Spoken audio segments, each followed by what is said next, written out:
Welcome, brother. Today we're going to talk about how to let go of pornography and masturbation addiction by changing 3 core beliefs.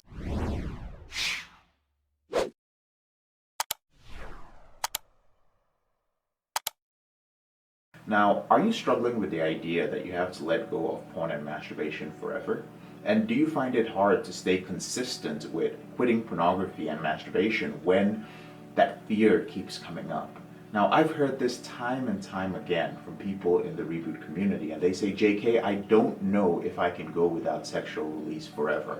And I can understand because I used to think this way as well. In fact, at a certain point, I even got depressed a few times while trying to reboot because I kept thinking about how dull and empty my life would be without pornography and masturbation. And this is why today I'm shooting this quick video to tell you a story of how I came to let go of a few beliefs that I realized. Now, years ago, I was incredibly depressed and deprived, and I was getting to the half-year point of another streak, without porn and masturbation. And I kept telling myself, JK, you're doing this for your own good. Soon you're going to feel better. It really was a lie that I was repeating to myself day after day.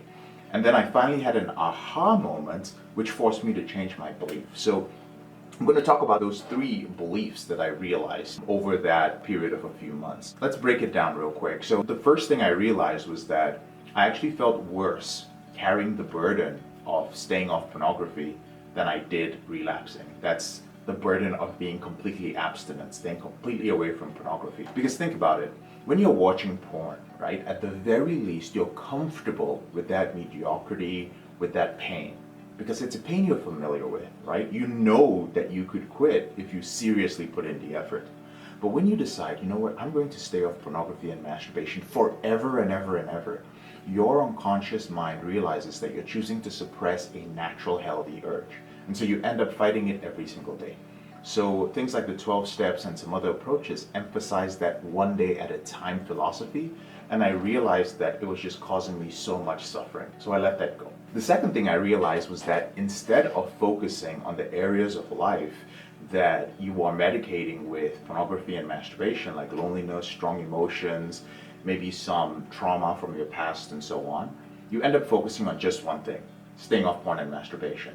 So the deeper issues are not really resolved, and even if you wanted to, you're so focused on one day at a time that you don't even have the mental capacity to identify any other issues that you're dealing with. And the final thing I realized, which was really tough to accept, was that you never actually grow, right? So outside of, let's say, maybe a therapist who went through some sort of abstinence model of quitting their addiction, when was the last time you actually came across a man who was actually living the life you wanted to live, or close to the life you wanted to live, and claimed that he was still in recovery?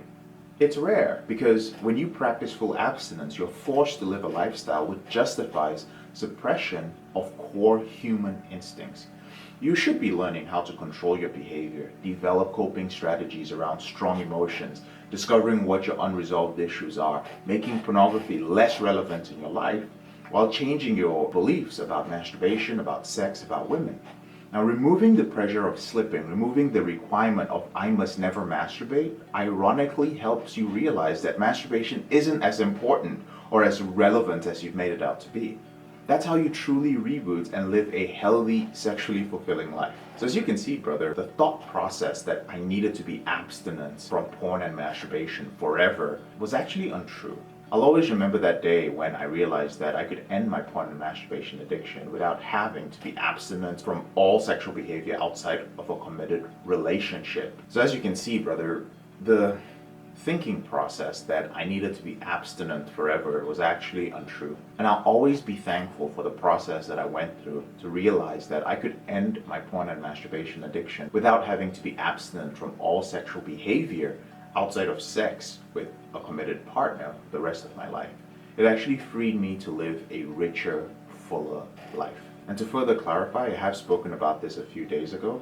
It simply means that if you slip once in a while, or if your brain rewires and you find yourself still masturbating once in a while, it's not the end of the world, because masturbation is natural and healthy for most men. And for a small percentage of men, it's often going to lead to a slip.